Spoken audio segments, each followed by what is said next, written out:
गोरखपुर में एक बार फिर नदी ने तीन परिवारों की खुशियां छीन ली है। मंगलवार की शाम राप्ती नदी में नहाने गए तीन दोस्तों की डूबने से मौत हो गई। लेकिन सबसे बड़ा सवाल ये है कि आखिर हर साल ऐसे हादसे क्यों दोहराए जाते हैं और कब तक मासूम जिंदगियां यूं ही नदियों में समाती रहेंगी। गोरखपुर के राजघाट थाना क्षेत्र स्थित हासूपुर इलाके में मंगलवार शाम उस वक्त मातम पसर गया जब राप्ती नदी में नहाने गए तीन किशोर अचानक गहरे पानी में चले गए और देखते ही देखते तीनों नदी में डूबने लगे और फिर लापता हो गए। मृतकों की पहचान 15 वर्षीय निक्कू उर्फ अंश, 15 वर्षीय शक्ति और 16 वर्षीय इरफान के रूप में हुई है। बताया जा रहा है कि तीनों दोस्त रोज की तरह शाम को 6 बजे नदी किनारे पहुंचे थे। गर्मी और उमस के बीच तीनों नदी में नहाने उतर गए। शुरुआत में सब कुछ सामान्य था, लेकिन कुछ ही देर बाद वे गहरे पानी में चले गए और संभल नहीं सके। आसपास मौजूद लोगों ने जब बच्चों को डूबते देखा तो शोर मचाया। स्थानीय लोग तुरंत मौके पर पहुंचे और पुलिस को सूचना दी गई। घटना की जानकारी मिलते ही राजघाट थाना पुलिस, प्रशासनिक अधिकारी, एनडीआरएफ और एसडीआरएफ की टीम मौके पे पहुंच गई। इसके बाद नदी में बड़े स्तर पर रेस्क्यू ऑपरेशन चलाया गया। करीब आधे घंटे तक लगातार सर्च अभियान चलता रहा। गोताखोरों और रेस्क्यू टीम ने काफी मशक्कत के बाद पहले निक्कू और शक्ति के शव बाहर निकाला। कुछ देर बाद इरफान का शव भी नदी से बरामद कर लिया गया। तीनों बच्चों की मौत की खबर मिलते ही परिवार में कोहराम मच गया। परिजन बदहवास हालत में मौके पे पहुंचे। नदी किनारे चीख पुकार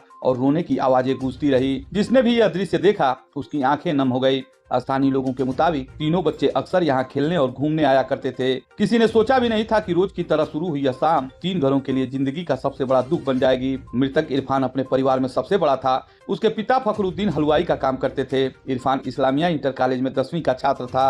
वहीं शक्ति के पिता मजदूरी करते थे। शक्ति 9वीं कक्षा में पढ़ता था और परिवार में एक भाई और एक बहन है।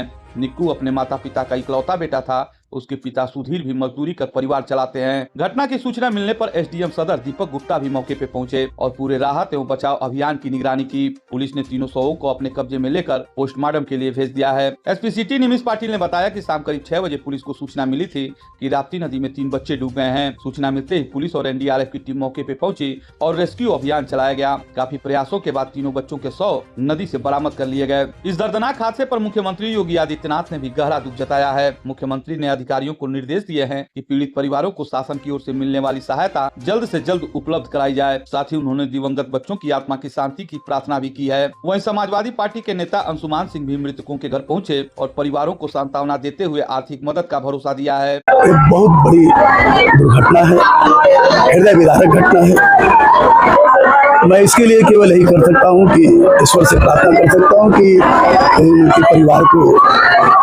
एक ताकत दे, शक्ति दे। और सरकार से मैं मांग करता हूँ कि इन तीनों बच्चों के परिवार को आर्थिक सहायता मदद करें और हम अपनी तरफ से भी आर्थिक सहायता इनको करेंगे, आर्थिक मदद करेंगे। गौर करने वाली बात यह है कि 2 दिन पहले भी गोरखपुर में ऐसा ही दर्दनाक हादसा हुआ था। 24 मई को सरयू नदी में डूबने से भाई बहन की मौत हो गई थी, जबकि उसकी मौसी को गोताखोरों ने बचा लिया। अब राप्ती नदी में 3 किशोरों की मौत ने पूरे शहर को झकझोर कर रख दिया है। फिलहाल राजघाट इलाके में मातम पसरा हुआ है और 3 परिवार अपने बच्चों के लौट आने का इंतजार करते करते हमेशा के लिए टूट चुके हैं।